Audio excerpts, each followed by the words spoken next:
Nothing changes if nothing changes.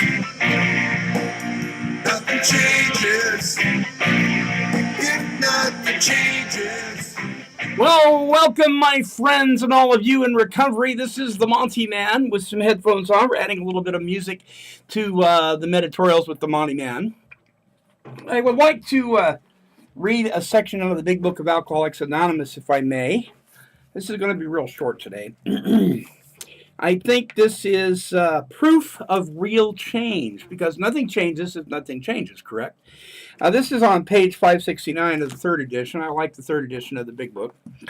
And it is called Spiritual Experience. Now, this is a part of the Big Book that many people never ever read, and I encourage you to read this, particularly if you've gone through these steps.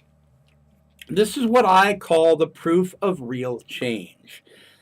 The terms spiritual experience and spiritual awakening are used many times in this book, which, upon careful reading, shows that the personality change sufficient to bring about recovery from alcoholism has manifested itself among us in many different forms.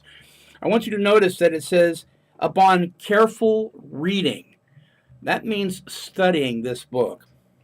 Yet it is true that our first printing gave many readers the impression that these personality changes, or religious experiences, must be in the nature of sudden and spectacular upheavals. Happily for everyone, this conclusion is erroneous. Now, Bill W. had a white light experience. Some people have had radical experiences and spiritual awakenings that are just incredible. Other people, like myself, had a very quiet spiritual awakening, and what Bill called at one time a spiritual conversion. Mine was very quiet, and maybe some of yours were too.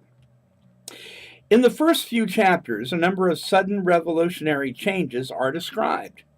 Though it was not our intention to create such an impression, many alcoholics have nevertheless concluded that in order to recover, they must acquire an immediate and overwhelming God consciousness, followed at once by a vast change in feeling and outlook. Among our rapidly growing membership of thousands of alcoholics, such transformations, though frequent, are by no means the rule. Most of our experiences are what the psychologist William James calls the educational variety, because they develop slowly over a period of time.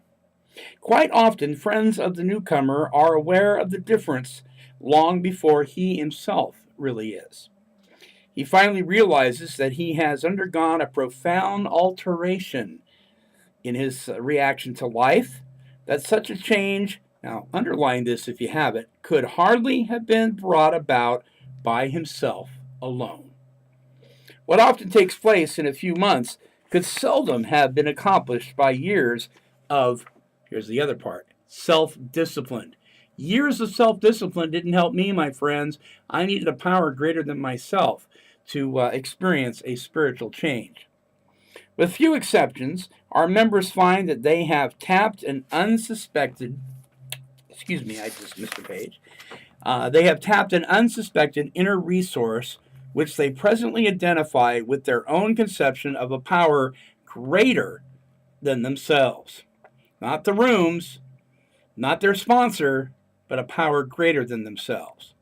Most of us think this awareness of a power greater than ourselves is the essence of the spiritual experience. Our more religious members call it God consciousness. Most hypothetically, we wish to say that any alcoholic capable of honestly facing his problems in the light of our experience can recover, provided he does not close his mind to all spiritual concepts. He can only be defeated by an attitude of intolerance or belligerent denial. Now, many of us have had that in regards to religious and spiritual ideas and principles, but we cannot afford to do this any longer. We find that no one need have difficulty with the spirituality of the program. Willingness, and this is in italics, and this is where the author wants you to pay special attention to. Willingness, honesty, and open-mindedness are the essentials of recovery. but these are indispensable. There is a principle which is a bar against all information. Listen, folks, which is proof against all arguments, and which cannot fail to keep a man in everlasting ignorance. That principle is contempt prior to investigation. This is by Herbert Spencer. Again, page 569 in the third edition, Spiritual Experience. Please read that. Please share that with others. And remember, my friends, this is really proof of true change. And of course, nothing changes if nothing's changed.